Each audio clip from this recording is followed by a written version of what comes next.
At its November the 7th meeting, the Bank of England cut rates by 25 basis points to 4.75%, with Governor Andrew Bailey emphasising a cautious approach due to persistent inflation risks, particularly in the service sector.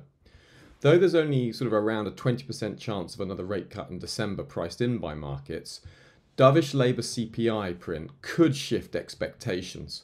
Upcoming inflation reports are likely to heavily influence the bank's stance.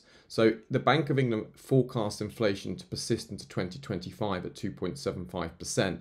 So if we saw a surprise print to the downside in CPI, then that would likely mean markets reprice sooner rate cuts for the Bank of England, and that could very likely send the pound lower. That's where Seasonax's event feature is extremely useful.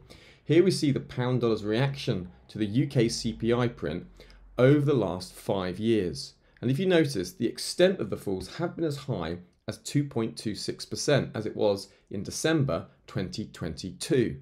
Also, if the UK CPI print does surprise analysts with a below market's expectation print, then watch out for pound dollar selling. And you can see that any falls are on average, when they happen, around 0.58%. So that really helps to set targets. Looking at the pound dollar pair, technically, you can see there's major support sitting at that 1.2600 level, and there's pretty strong resistance up at this 2900, 1300 level. So that's pretty decent support levels to note and can help set with stop placements and targets.